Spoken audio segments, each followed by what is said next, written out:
Hello guys, welcome back to BMRPkids Rocks channel. How are you all? So let's get into the video. ఈరోజు మనం పచ్చిమిరపకాయ టమాటా పచ్చడి ఎలా తయారు చేయాలో చూద్దాము. నాకైతే ఈ పచ్చడి చాలా ఇష్టం. మీకు కూడానా? అయితే కమెంట్ చేయండి. అయితే ముందుగా పచ్చిమిర్చికి ఘాట్లు పెట్టుకుందాం అన్నమాట. పచ్చిమిర్చి అన్నిటికి ఘాట్లు పెట్టకపోతే అవి పేలుతాయి. సో జాగ్రత్తగా చూసుకొని పెట్టుకోండి. అలాగే టమాటాలని చిన్న చిన్న ముక్కలుగా కట్ చేసుకుందాము. సో ఇప్పుడు కుకింగ్ ప్రాసెస్ని స్టార్ట్ చేసేద్దాము. ఒక బాండి తీసుకొని దానిలోకి ఆయిల్ని యాడ్ చేద్దాము. ఆయిల్ హీట్ అయ్యాక ఇప్పుడు దీనిలోకి ఇందాక ఘాట్లు పెట్టుకున్నాం కదా, ఆ పచ్చిమిర్చిని ఫ్రై చేసుకొని ఒక గిన్నెలోకి తీసుకొని పక్కన పెట్టుకుందాము. ఇప్పుడు అదే బాండీలోకి చిన్న చిన్నగా ముక్కలుగా కట్ చేసి పెట్టుకున్న టమాటా ముక్కల్ని యాడ్ చేద్దాము. టమాటా ముక్కలన్నీ చిన్నగా కట్ చేయడం వల్ల అవి ఈజీగా తొందరగా కుక్ అవుతాయి అన్నమాట.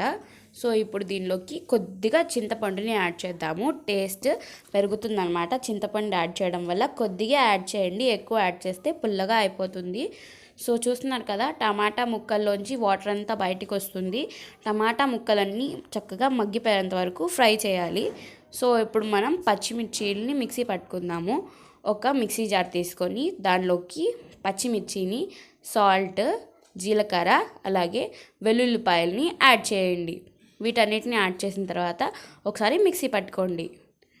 ఈ విధంగా పేస్ట్గా తయారు చేసుకోవాలి. చూస్తున్నారు కదా, టమాటాలు ఈ విధంగా ఫ్రై చేసుకోవాలండి. సో ఇప్పుడు ముందుగా ఫ్రై చేసి పెట్టుకున్న టమాటా ముక్కల్ని ఈ పేస్ట్లోకి, పచ్చిమిర్చి పేస్ట్లోకి యాడ్ చేసుకొని మిక్సీ పట్టుకోవాలండి. అంతే, మిక్సీ పట్టేయగానే ఎంతో రుచికరమైన పచ్చిమిరపకాయ టమాటా పచ్చడి రెడీ అయిపోయింది. మీరు కూడా ట్రై చేయండి. మీకు ఎలా కుదిరిందో కమెంట్ చేయండి. అలాగే ఇది చట్నీ దోశల్లోకి, ఇడ్లీలోకి, అన్నంలోకి అన్నింటిలోకి సూపర్గా ఉంటుంది. మర్చిపోకుండా సబ్స్క్రైబ్ చేయండి. See you all in next video. Bye bye.